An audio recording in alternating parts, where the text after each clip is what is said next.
Unidad no es congregarse en un solo lugar. Unidad es estar todos unidos a Cristo, en un mismo ánimo, con una misma pasión, con una misma visión. ¿Y cuál es nuestra visión? Que Cristo sea exaltado, que Cristo se siente en el trono de las naciones. Eso es unidad. La unidad no es horizontal, es vertical. Todos unidos a Cristo y Cristo unido a todos nosotros. ¿Quién es el grande? Jesús. ¿Y quiénes somos nosotros? Pecadores redimidos por la sangre de Cristo. Lo que somos, lo somos por su gracia. Lo que somos, lo somos por su misericordia. Bendito sea el nombre de nuestro Dios. Nuestro Dios es un Dios grande, es un Dios bueno, es un Dios de poder. Nuestro Dios es un Dios de amor, es un Dios de misericordia. Esta mañana estuvimos hablando acerca de Jehová, el gran yo soy, nuestro Dios que nos redime, el Dios que nos rescata, el Dios que nos introduce en la tierra prometida, el Dios que cumple el propósito en nosotros, el Dios que me adopta como parte de su pueblo, el que existe en sí mismo. Todo lo que existe, todo lo que se mueve, todo lo que tiene hálito de vida, recibe la vida de Dios. El árbol, la flora, la fauna, los pájaros que surcan los cielos, se mueven porque Dios le ha dado su vida, le ha impartido su vida. Una vez Dios nos quita la vida biológica, morimos físicamente, pero en nosotros está la vida en el espíritu, en el alma. Nosotros nos movemos a causa de Dios. Dios es el origen de nuestra vida. Todo fue creado por Dios, pero Dios no fue creado y Dios no vive porque otro vive. Dios vive en sí mismo. Él es la fuente de su propia vida. Él es el Dios que da vida, el Dios que levanta, el Dios que restaura, el Dios que nos rescata. Él es el gran yo soy, el Dios todopoderoso. Todo venimos de Dios y a Dios volvemos. Si es cierto que somos materia que fue creada por Dios, pero nuestra alma, nuestro espíritu vino de Dios y a Dios vamos a volver. La Biblia dice que el espíritu vuelve a Dios que lo dio. Algunos volverán para ser echados al lago de fuego y azufre a causa de su incredulidad y a causa de su pecado. Otros, los que creen en Jesús, los que han nacido de nuevo, vivirán eternamente en la presencia de Dios. Pero todos, sin equivocarnos, tendremos que dar cuenta delante de nuestro juez. La palabra de Dios dice que Dios el Padre le ha cedido el juicio al Hijo. El Hijo es quien va a presidir los juicios. Todo, la iglesia, Israel, los gentiles, los del milenio, todo tendrán que presentarse tarde o temprano delante de Jesús. Jesús es quien establece, quien dirige, quien preside todo juicio. El Padre le ha cedido al Hijo, que sea el Hijo que juzgue. Amén. Quiero que busquemos por favor en el libro de Juan, capítulo 19, verso 32. En esta escena de Juan 19, habla del momento en que Jesús está crucificado al lado de los dos malhechores. Los crucificados, la crucifixión era un método de muerte bastante escarnecedora y cruel. Por lo regular se le rompían o se le quebraba las piernas para que los crucificados, al no tener donde respaldarse, murieran por asfixia. Entonces la muerte de cruz era una muerte de escarmiento, era pública, no era privada. El mensaje era este: todo el que hace lo que él hace terminará como él termina. Y todo el que sigue las pisadas de Cristo va a terminar como Cristo terminó, crucificado, pero también resucitado. Con Cristo estoy juntamente crucificado y ya no vivo yo, mas vive Cristo en mí. Entonces, ese era el mensaje público. El malhechor era capturado y era crucificado, martirizado públicamente. Posiblemente yo estuve en los lugares de crucifixión, eran lugares públicos. Donde estuvimos en Jerusalén, no hay un consenso exactamente dónde fue Jesús crucificado, pero sí la mayoría de teólogos y estudiosos y arqueólogos creen que es un monte, porque en ese monte donde estuvimos, ellos dicen que pasaba un camino, una carretera exactamente por ese lugar, y que los crucificados eran colocados al lado de los caminos, de manera tal que ese camino que pasaba por Jerusalén, esa vía terrestre, donde la gente caminaba, entraba y salía, todo el que entraba o salía podía ver, contemplar al crucificado. Los crucificados no eran llevados a un lugar recóndito, no eran llevados a un lugar donde nadie podía, era un lugar público. Es como decir, Señor, la autopista Duarte de Santiago. Allá donde todo dice que la gente pasaba y meneaba la cabeza y decía, a otro salvó y a sí mismo no se pudo salvar.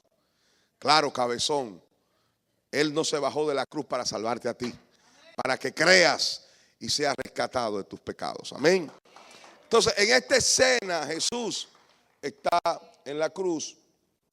Recuerden, Jesús fue crucificado el viernes. Y como fue crucificado el viernes a las 6 de la tarde empieza lo que para los judíos se llaman el Sabbat o el sábado, día de reposo. Ese sábado en específico es un día muy especial para ellos, porque aparte de ser sábado, está dentro de una semana de fiesta, la semana de los panes sin levadura. Por lo tanto, era un día doblemente santo para ellos. Y era importante que no hubiese ningún cuerpo en una cruz, porque la cruz era símbolo de maldición en el día de reposo. Entonces, ya Jesús muere a las 3 de la tarde y apresuradamente es bajado de la cruz. Su cuerpo es preparado y es introducido en una tumba que estaba muy cerca del lugar donde él fue crucificado, en una cueva. Entonces, para ellos era muy importante que antes, no de las 6 de la tarde, el día empezaba a las 6 de la tarde, pero regularmente ya los judíos a las 4, a las 5 de la tarde están resguardándose para que el día de reposo no les sorprenda trabajando. Y ya a las 3 de la tarde toman el cuerpo de Jesús. Por lo tanto, ellos se apresuraron para matar a los malhechores que estaban a ambos lados de Jesús, porque había que quitar esos cuerpos rápido. Antes de las 5 de la tarde ya esos cuerpos tenían que estar enterrados. Entonces Jesús muere a las 3 de la tarde y van y dicen, hay que sacar esos cuerpos, hay que quitar esos cuerpos, porque tenemos que adorar a nuestro Dios. Qué ironía, señores. Ellos crucificaron a su Dios y le dijeron a Pilato, hay que enterrarlo, porque estamos empezando nuestro culto de adoración, nuestra fiesta religiosa, nuestra fiesta de adoración a nuestro Dios. Pero su Dios estaba en una cruz. Tomaron el cuerpo y lo enterraron mucho antes. Pienso que más o menos a las 5 de la tarde.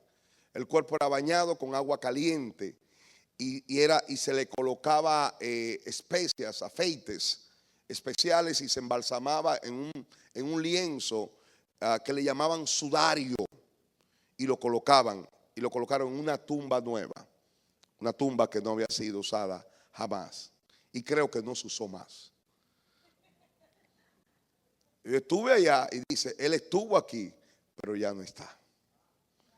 Así terminaremos nosotros como él, con la tumba vacía, porque vamos a resucitar en el día posterior. Amén. Dale un aplauso fuerte a Jesús. Entonces, ¿por qué les quebraban las piernas? Para acelerar la muerte del crucificado. Moría por asfixia. Miren esto, Juan capítulo 19, verso 32 dice, y vinieron pues los soldados y quebraron las piernas al primero y asimismo al otro, que había sido crucificado con él. Mas cuando llegaron a Jesús, como le vieron ya muerto, no le quebraron las piernas. Aquí está, es obvio lo que dice. El proceso de quebrar las piernas era para acelerar, adelantar la muerte del crucificado. Pero como ya él estaba muerto, no fue necesario. Pero uno de los soldados le abrió el costado con una lanza y al instante salió sangre y agua. Y el que lo vio da testimonio, y su testimonio es verdadero. ¿Quién está escribiendo este libro? Juan. Juan es el testigo ocular de lo que está ocurriendo. Y él escribe no porque se lo dijeron, sino porque él lo vivió. Así escribe. Y su testimonio es verdadero. Y él sabe que dice verdad para que vosotros también creáis. Porque estas cosas sucedieron para que se cumpliese las escrituras. Está hablando de que había una palabra profética. No será quebrado hueso suyo. Cuando llegaron donde Jesús, al encontrarlo ya muerto, no le quebraron el hueso o las piernas. No se las quebraron. Y dice el escritor del libro de Juan que esto es un cumplimiento profético, porque había una palabra escrita desde allá, desde Pentateuco, de que hueso suyo no sería quebrado. En el libro de Éxodo, capítulo 12, verso 46, están las instrucciones precisas, porque los judíos comían el cordero de Pascua. Recuerden, señores, que cuando Jesús vino donde Juan el Bautista, él dijo, este es el cordero de Dios que quita los pecados del mundo. Jesús como el cordero de la Pascua, el cordero provisto por Dios, el cordero de Pascua. Cuando un judío comía o ingería el cordero, no podía quebrar el hueso, no lo podía hacer. Estaba prohibido por la ley.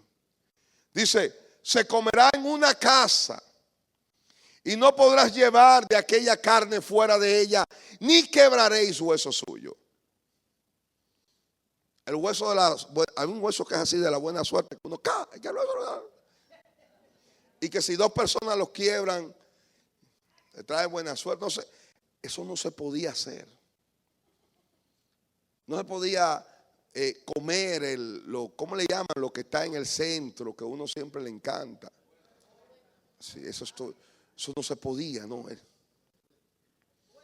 Estaba prohibido. Es una ordenanza divina.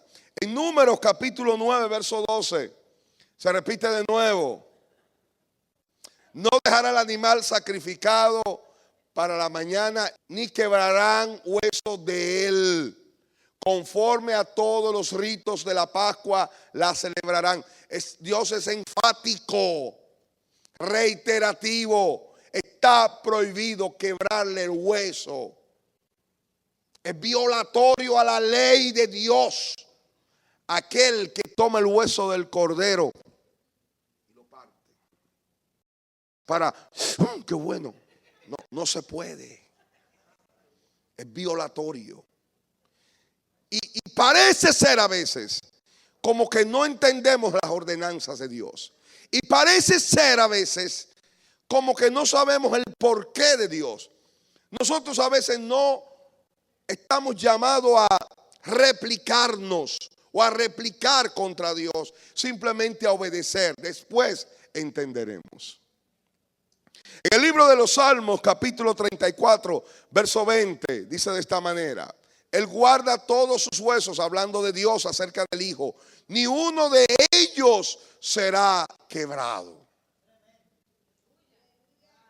Dios guardó los huesos de Jesús.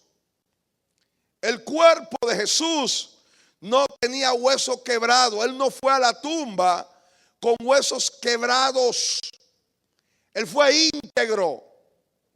Él fue en una sola pieza. No hubo huesos quebrados en él. La palabra profética fue reiterativa en esta ordenanza. Estaba prohibido que algún penitente, algún judío que celebraba la Pascua pudiese quebrar huesos del cordero. Esto tiene una connotación muy fuerte. Y esto tiene que ver con un cumplimiento profético. Estas señales que Jesús manifestó mientras estuvo sobre la tierra nos dan a indicar que Él es el que Dios iba a enviar, el Mesías. Cuando usted va hacia cualquier lugar de la isla, sea Santo Domingo, sea La Vega, Bonao, a cualquier lugar, usted tiene que ver las señales. Las señales. Y si usted tiene un GPS, usted tiene un Google Maps o cualquier tipo, un Waze, cualquier tipo de aplicación, ella misma le va dando las señales. Dobla a la derecha, que dobla a la derecha. Entonces, y nosotros tenemos que seguir las señales, porque las señales nos indican el lugar correcto, el lugar certificado, el lugar genuino. Las señales, porque el libro de Juan fue escrito para que creáis que Jesús es el Cristo. Y aquí se manifiestan estas señales, el cumplimiento de la palabra de Dios que se cumplieron, que se dieron en Jesús, nos señala que Jesús es el Cristo. Esta es la primera causa que yo entiendo que por la cual Jesús no fue quebrado ninguno de sus huesos. Es una señal de que Él es el Mesías. Segundo, esto tiene una connotación también muy espiritual. Es el deseo de Dios y es el concepto de Dios que la iglesia permanezca unida. Que todos seamos un solo cuerpo. No existen muchos cuerpos. Existen muchos miembros, pero no muchos cuerpos. Hay un solo cuerpo y hay una sola cabeza. El cuerpo es la iglesia y la cabeza es Cristo. Los hombres hemos dividido o hemos tratado de dividir el cuerpo. Hemos tratado de establecer nuestro propio reinito, nuestra propia parcela espiritual. Nosotros, los seres humanos, hemos celebrado la Pascua, no la Pascua de la paz, sino la Pascua de la división, del quebrar los huesos. Me llevo mi parte, me llevo mi hueso, me llevo un brazo, me llevo la paletilla, o me llevo esto, me llevo aquel. Pero en el Señor dice, no se quebrará hueso suyo. Dios llamó a su iglesia para que fuese una iglesia unida. Unidad no es congregarse en un solo lugar. Unidad es estar todos unidos a Cristo, en un mismo ánimo, con una misma pasión, con una misma visión. ¿Y cuál es nuestra visión? Que Cristo sea exaltado, que Cristo se siente en el trono de las naciones. Unidad no es que tú seas igual que yo. Dios no está buscando un pueblo uniforme, sino unánime. Unidad no es que tú seas de la misma denominación. Unidad no significa que tengamos la misma opinión teológica en todos los temas que no son esenciales de las Sagradas Escrituras. Unidad no es que seamos del mismo concilio. Unidad no es que nos sentemos juntos en la iglesia. Unidad es que todos nosotros busquemos lo que es de Jesús y no lo que es nuestro. Eso es unidad. La unidad no es horizontal, es vertical. Todos unidos a Cristo y Cristo unido a todos nosotros. Porque la unidad horizontal muchas veces tienden a quebrarse por intereses, por opiniones, por situaciones. Pero la unidad que viene de Jesús es la unidad fuerte, inquebrantable, indesligable.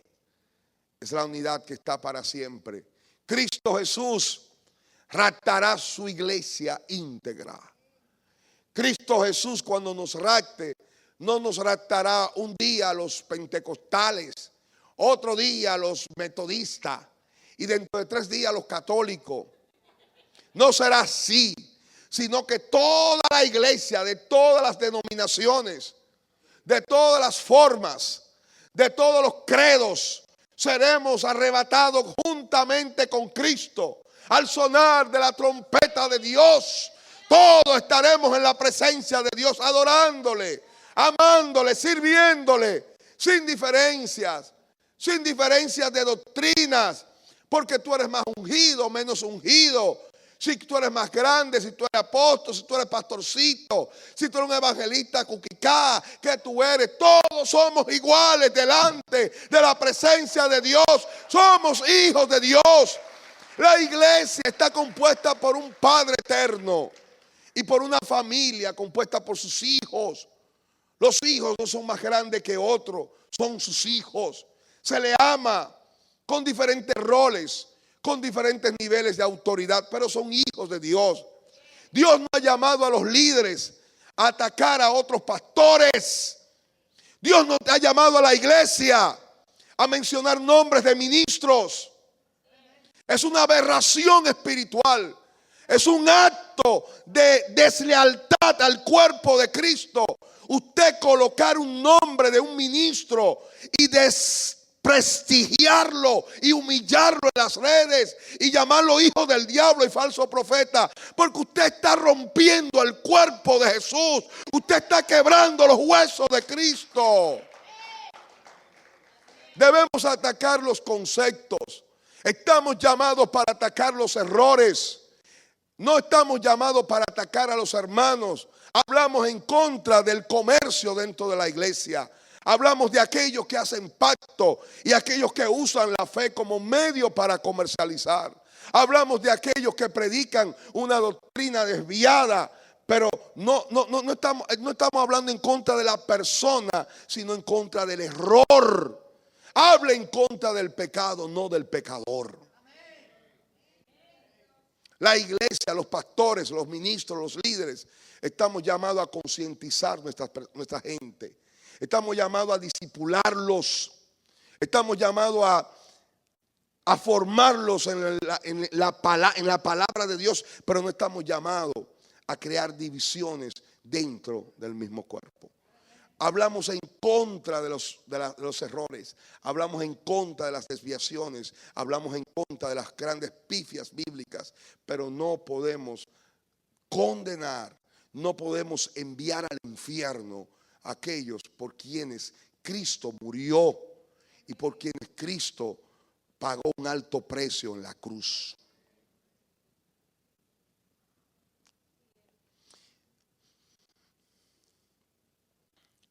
Uno de los conceptos más importantes, amados hermanos, es el respeto. Usted tiene que respetar a un ministro, aunque usted no esté de acuerdo con él. Respete. Dice la Biblia en el libro de Judas que cuando Miguel peleaba contra Satanás, ¿contra quién? No se atrevió a proferir juicio de maldición, sino que dijo: Jehová te reprenda, y era el diablo.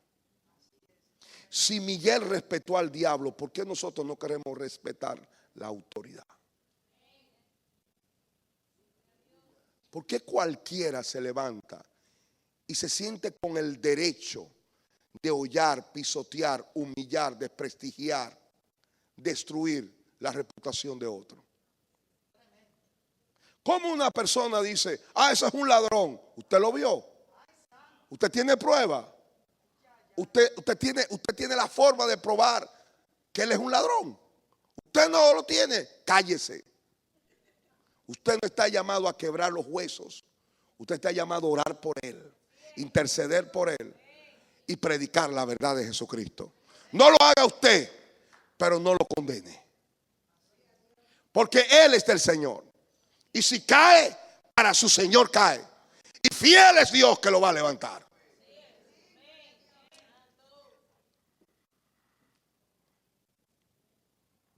En el libro de 1 Corintios, capítulo 1, verso 10. Una de las escenas más tétricas y tristes y patéticas, amado, es la iglesia de Corintio. ¿Cuánto se parece la iglesia de Corinto a la iglesia de hoy? ¿Cuánta similitud? En el capítulo 1, verso 10 dice, os ruego pues, hermanos, por el nombre de nuestro Señor Jesucristo, que habléis todo una misma cosa y que no haya entre vosotros divisiones, sino que estéis perfectamente unidos. ¿Cómo dice que estéis perfectamente? Por el vínculo del amor. La Biblia dice que el amor cubrirá multitud de faltas. Tu hermano tiene faltas, cúbrelo con amor. Míralo con los espejuelos del amor.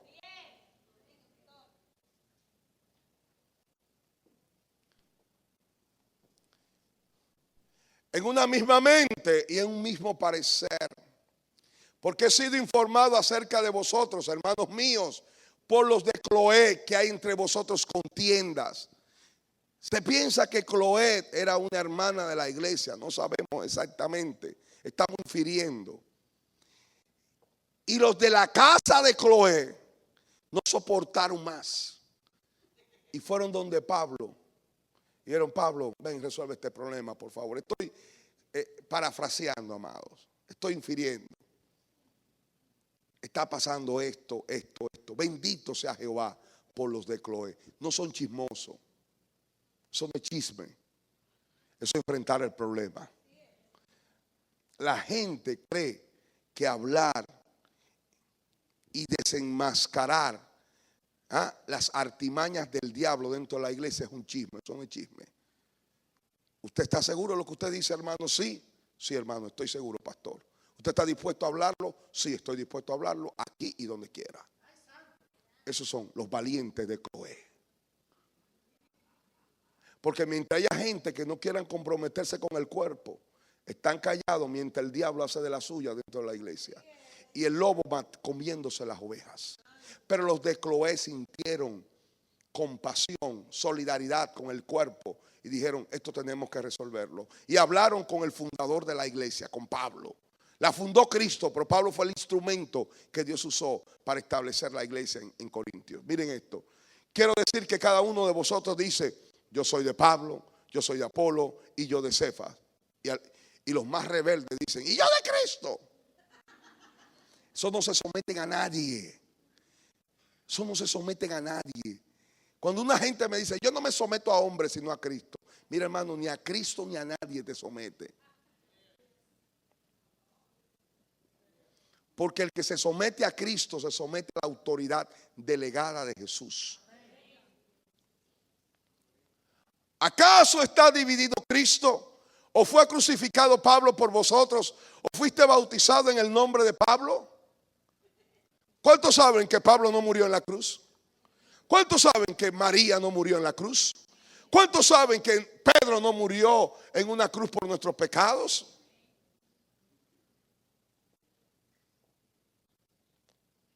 Pedro murió como mártir, pero no por nuestros pecados. El único que murió por nosotros en la cruz fue Jesucristo. Jesús no está dividido. Y había divisiones entre ellos. Yo soy de Pablo, yo soy de Apolo, yo soy metodista, yo soy pentecostal, yo soy de triunfadores, yo soy de esto. Yo soy católico, yo soy carismático, yo soy bautista, yo soy fundamentalista. Tengo la mente como una funda. yo soy de esto, soy aquello. Y cada quien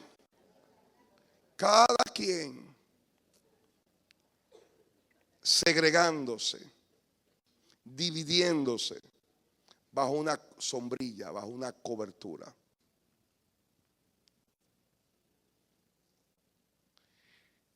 La verdadera unidad no es la unidad de únete a mí. Porque muchas personas hablan de unidad, pero es la unidad de únete a mí. Pero yo nunca me voy a unir a ti. Hay muchos que cuando hacen sus eventos dicen, hay que hacer la unidad. Pero no van a no se unen a nadie. La verdadera unidad es la unidad de yo me uno a ti para que tú te unas a mí.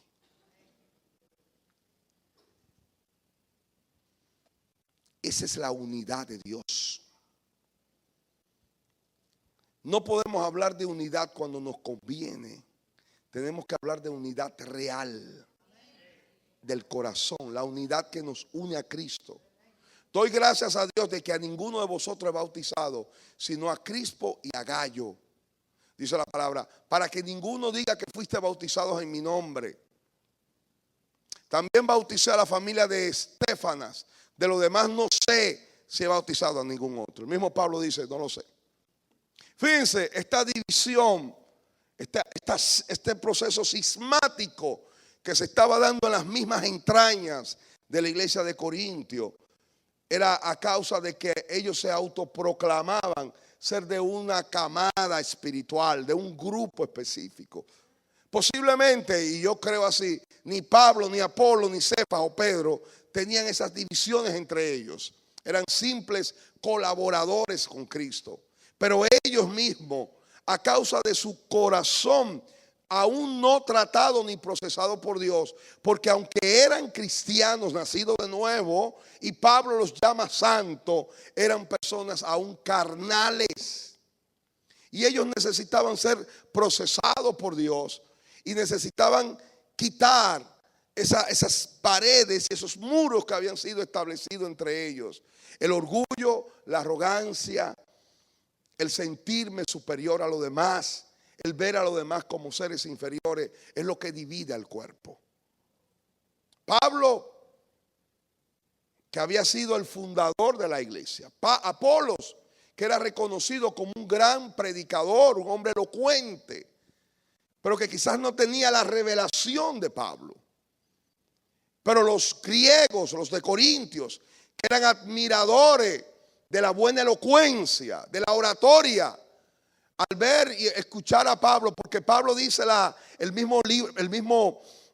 misma carta a los Corintios, parece ser que dentro de la información que le dieron de los de Cloé, uno de los chismes o uno de los argumentos de aquellos que decían que eran de Apolo o de Pedro, era que Pablo era tosco de palabra. Pablo no era un hombre elocuente, tenía revelación, pero no tenía la elocuencia de Apolos. Y algunos decían, bueno, a mí me gusta más Apolos, porque Apolos como que me llega más. Apolos como que tiene esa elocuencia, admiro su oratoria, es un predicador fogoso, es un predicador inteligente, tiene empatía con el público, sabe cómo llegarle al público. Pablo era como un poquito tosco, era menospreciable de presencia, es posible. Pienso que Apolo tenía una presencia llamativa, un carácter carismático, es posible, pero sí sabemos que era poderoso en palabra. Era elocuente en sus predicaciones. Y Pablo dice, aunque yo sea tosco en cuanto a mi forma de expresar, pero no en cuanto a mi entendimiento. Y es el problema cuando empezamos las comparaciones. Que en mi iglesia hay aire acondicionado y en la tuya no. Que mi pastor es un hombre.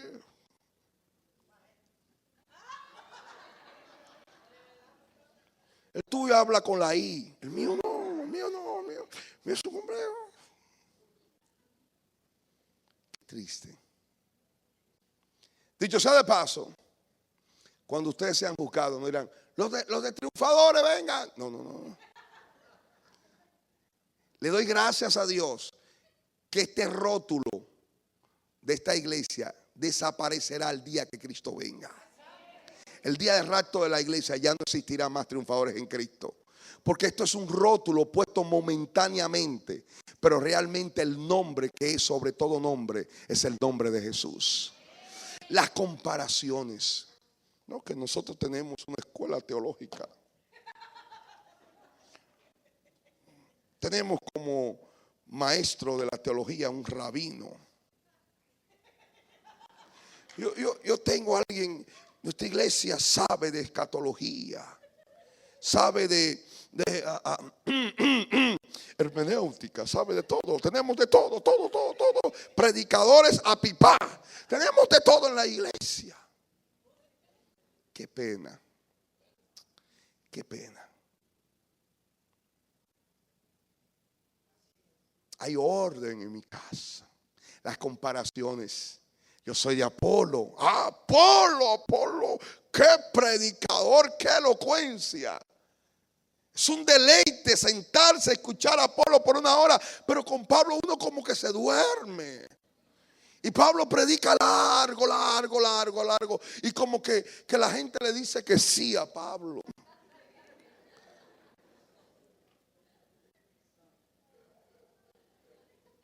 Pablo tiene una presencia, dice los escritos que ellos decían que Pablo era tosco de palabra y de presencia menospreciable. En otras palabras, parece que Pablo era pequeñito, delgadito. Quizás Apolo era un hombre de 6'2", parecido a Tom Cruise, un hombre que hablaba con una voz. Hermano, por favor, busquen el libro de Génesis. Y estas comparaciones. ¿Acaso está Cristo dividido? ¿Acaso fue quebrado hueso suyo? ¿Acaso no estamos todos bajo una sola cabeza? ¿Quién es el grande? Jesús. ¿Y quiénes somos nosotros? Pecadores redimidos por la sangre de Cristo. Lo que somos, lo somos por su gracia. Lo que somos, lo somos por su misericordia. Si algo yo sé, lo he recibido por su gracia. Si algo sabemos, lo sabemos por su gracia. Entonces, ¿por qué nos arrogamos? ¿Por qué nos sentimos superior? Si lo que tenemos se nos fue concedido por la pura gracia de Dios. ¿Por qué? Yo soy de triunfadores. ¿Y quién estoy? ¿Dónde está triunfador? La iglesia que se llena de vehículos afuera. No tenemos donde parquear la jispeta. No tenemos.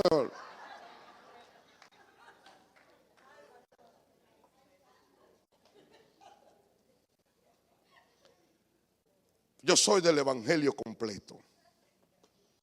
Y fíjense que cada una de esas palabras es alusivo y exclusivo. Fíjense. Nosotros somos del evangelio completo. Ustedes son los incompletos. Nosotros somos de la sana doctrina. Ustedes son de la doctrina enferma. Nótenlo, por favor. Nosotros somos una iglesia avivada. Ustedes son de la iglesia muerta. No lo decimos. Pero en el mensaje lo dejamos.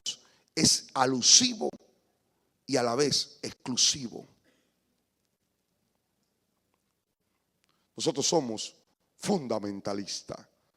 Nuestras enseñanzas están fundamentadas en las Sagradas Escrituras.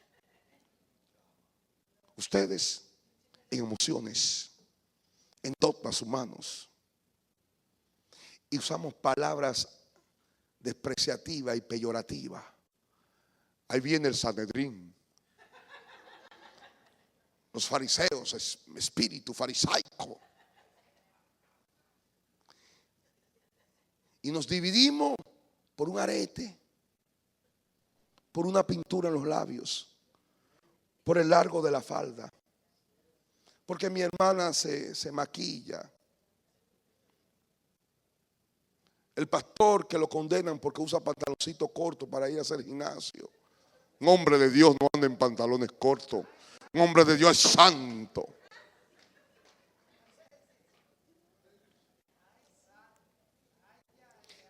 ¿Cómo nos dividimos por nimiedades, por pequeñeces, y le faltamos a la más sublime de las ordenanzas divinas que dijo: amaos unos a otros como yo os he amado? Por un pantalón, por un arete, por un collar, porque la mujer que va al salón se sienta en silla de escarnecedores, y si se pinta el pelo va para un infierno especial. Escuché una grabación de los tipos de infierno que Dios le reveló a una hermana. Hay un infierno para los que no son cristianos, y hay un infierno para los cristianos que se pintan el pelo en un infierno, los que usan rolo en otro infierno. Y el más caliente es de los pastores que permiten eso. Ahí voy yo, hermano.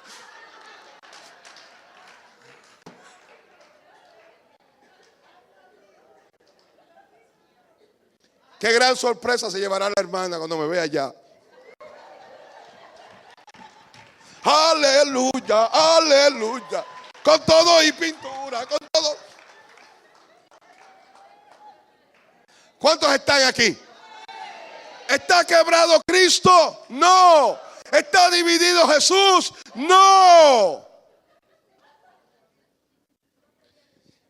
Señores, nos reímos. Yo quiero, porque el tema es bastante grave, y por eso yo he querido hacerle un poquito, darle un poquito de humor, para poder ver la insensatez y la falta de sabiduría que se manifiesta muchas veces entre nosotros mismos. Por un disparate, por un pantalón, por un esto, por un maquillaje, por un pintalabios, por un rolo, por el tú pintarte el cabello. Si usted no quiere usar pantalones, usted no quiere ponerse maquillaje, si usted no quiere usar arete, no lo use. Y quédese con su carita lavada para Dios, y amén. Nos vamos a ver en el cielo. Usted es un chisma fea y esta más bonita, pero se ven en el cielo. ¿Usted cree que es pecado afeitarse la pierna? No se la afeite. Parezca King Kong, no importa. Siga así, pero hable para Cristo. No hay problema. Usted se va a salvar. En el cielo no se entra por bonito. Usted puede entrar feo. Pero yo no puedo condenar a mi hermano porque use lo que use, o no use lo que use, o porque sea así o piense así. Usted piensa así, amén. Como dijo Pablo, si alguien guarda el sábado, para Dios lo guarda. Y el que no lo guarda, para Dios no lo guarda.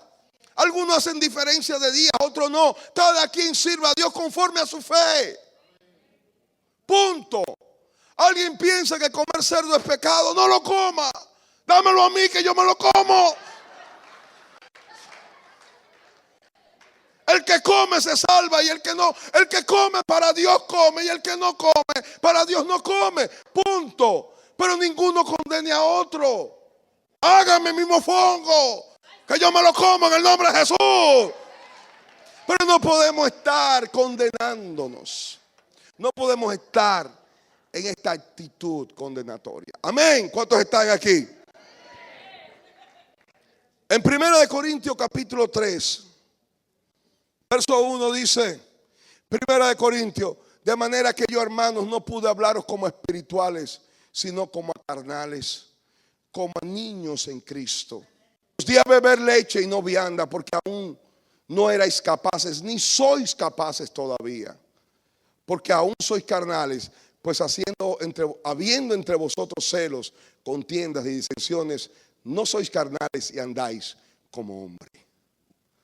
Porque diciendo uno, yo ciertamente soy de Pablo, y ahí está Pablo diciendo, señores, la división, la falta de unidad, no solamente entre iglesias, sino dentro de la iglesia, es un indicativo de que aún somos carnales.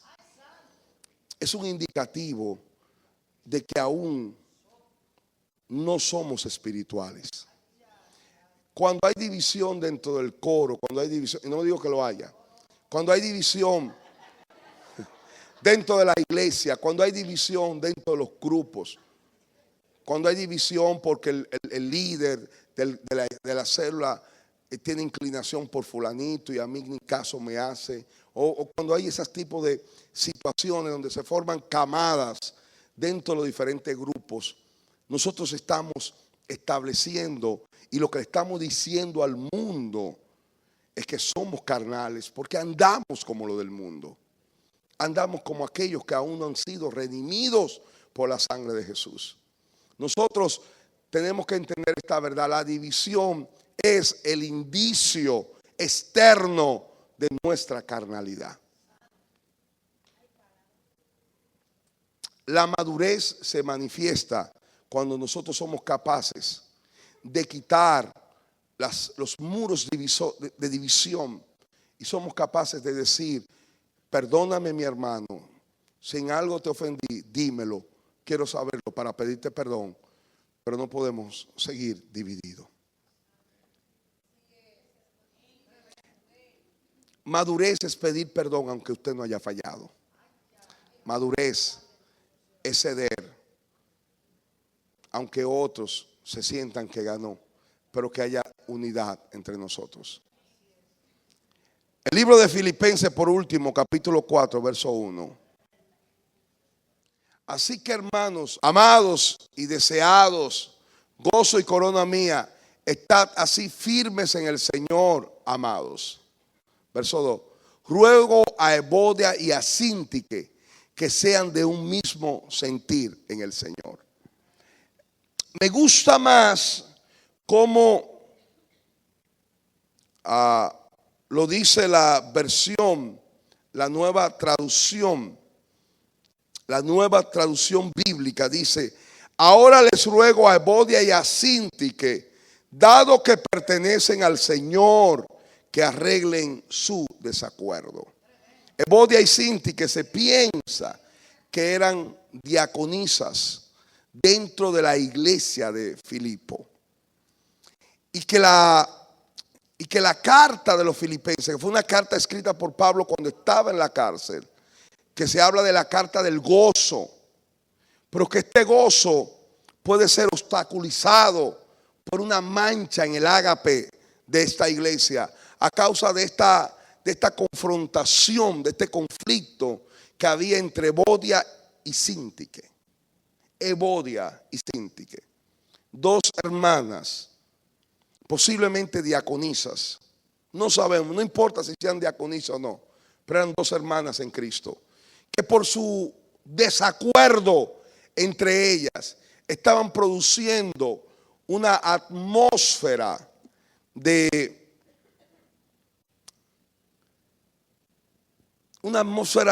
conflicto dentro de la misma iglesia. Y digo, os ruego que se pongan de acuerdo, ya que pertenecen a Cristo, ya que son propiedad de Jesús, que por favor arreglen su desacuerdo. Miren,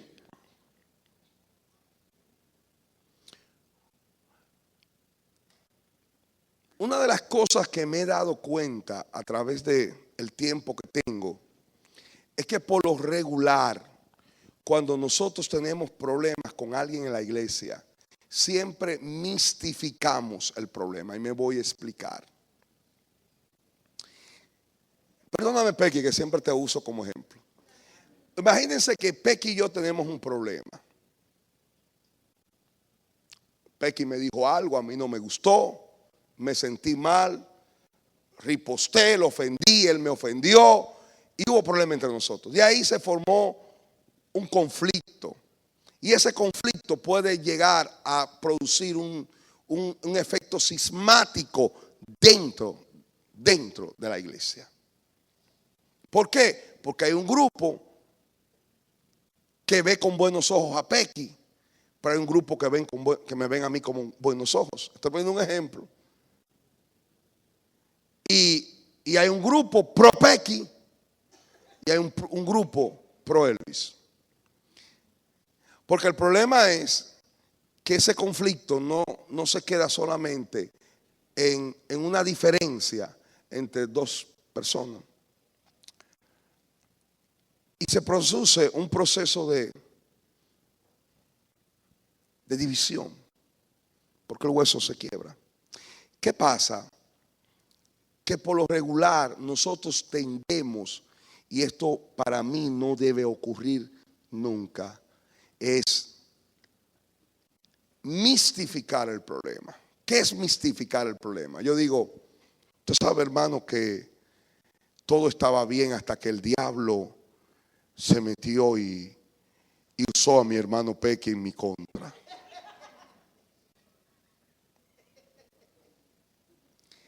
La gente siempre cuando habla dice que Dios está de su lado y que el diablo está del lado contrario.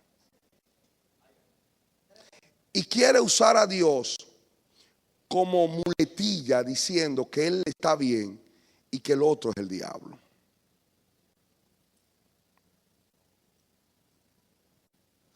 Hay gente que incluso dice, el diablo usó al predicador para tirarme indirecta. Mira cómo ellos. Señores, si usted tiene una diferencia con un hermano, no piense que es el diablo. Somos nosotros por nuestras carnalidades. Pero generalmente, y yo esto lo considero un poquito, cuando yo veo que una persona mistifica los problemas, yo lo veo como una persona que carece de conocimiento de la palabra. Y es una persona que está manipulando y quiere manipular a Dios. Y a Dios no se manipula.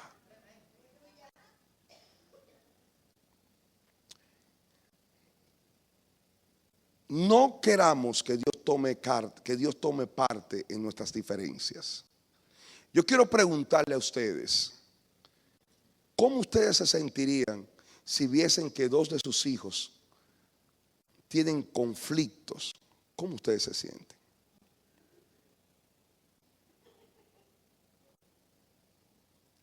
¿Qué hace un padre cuando dos hijos están en conflicto? Trata de dirimir las diferencias. Trata de restablecer la relación. No de pisotear a uno para levantar al otro, sino de restablecer la relación.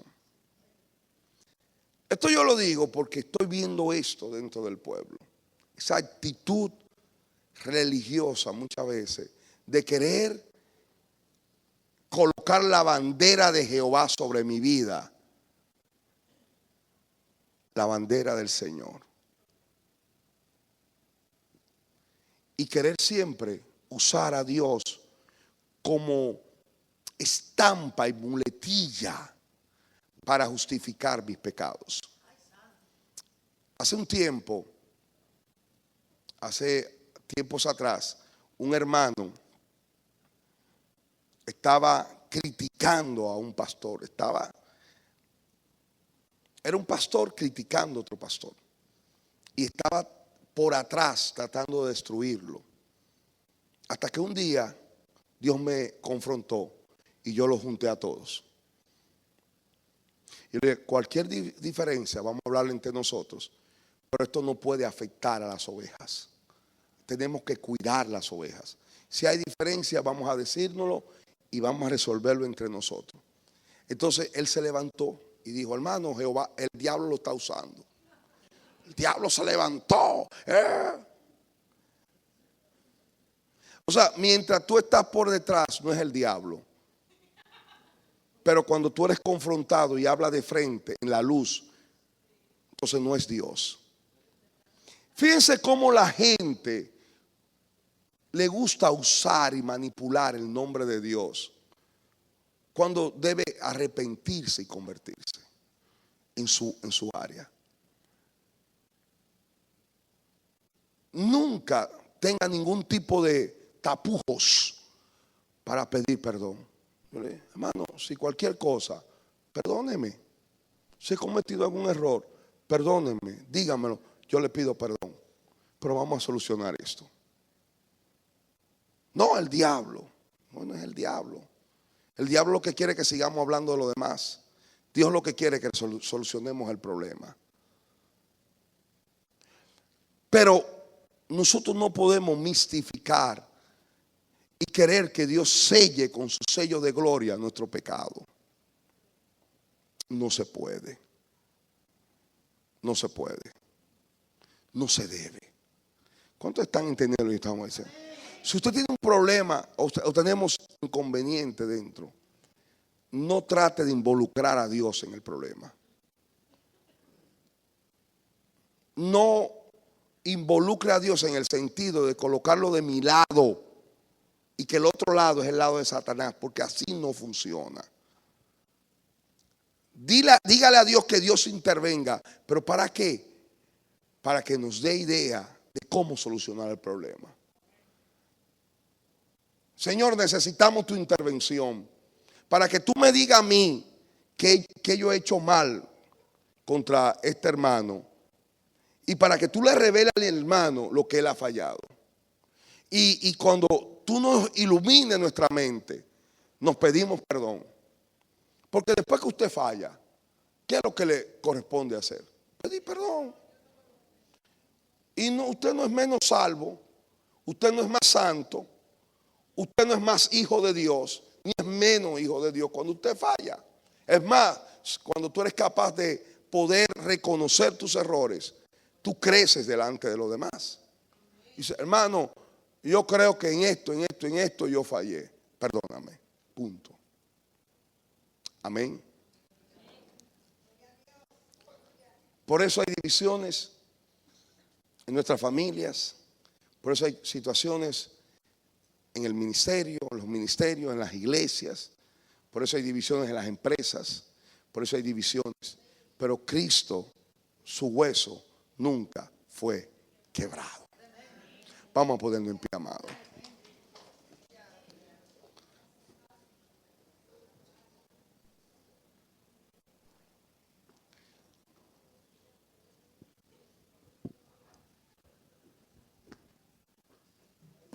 Nuestro Señor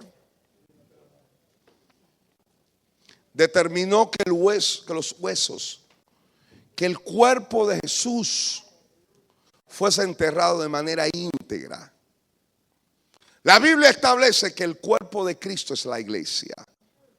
La Biblia establece que la cabeza es Cristo.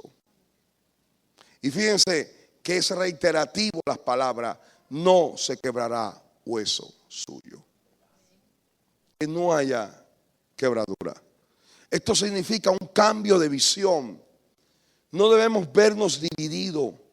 No debemos vernos como parte de ciertos grupos, de ciertas camadas. Debemos vernos como un solo cuerpo. Aunque adoren distinto a nosotros, aunque tengan conceptos teológicos distintos a los nuestros, si has nacido de nuevo, si tienes a Jesús como tu Señor y Salvador, eres mi hermano. Si te arrepentiste de tu pecado y vives para Cristo, eres mi hermano.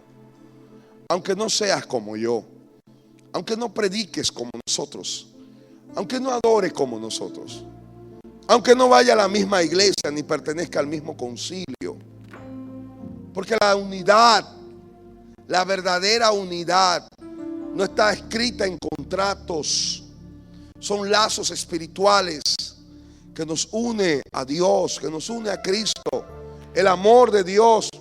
Estamos bajo un mismo pacto. Somos lavados por una misma sangre. Tenemos una misma promesa. Tenemos una misma esperanza escatológica. Tenemos un mismo Señor. Y estamos bajo un mismo reino.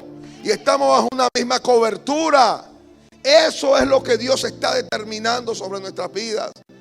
Lo que nos une, no lo que nos divide. Estamos lavados por la sangre de Jesús. Estamos fundamentados sobre las sagradas escrituras. Un solo libro, una sola promesa, un solo Señor, un solo sacrificio. Nuestro Señor nos unirá para siempre. Cuando regresemos con Cristo, regresaremos como un ejército unido para establecer el reino de Jesús aquí en la tierra.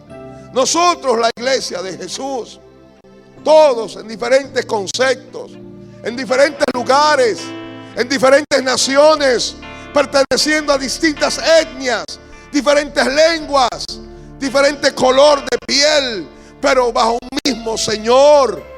Somos hermanos de sangre. Estamos lavados por la misma sangre de Jesús. Compartimos el mismo ADN espiritual. Jesús es nuestro Señor. Jesús es nuestro Rey. Jesús es nuestro restaurador. Levante sus manos.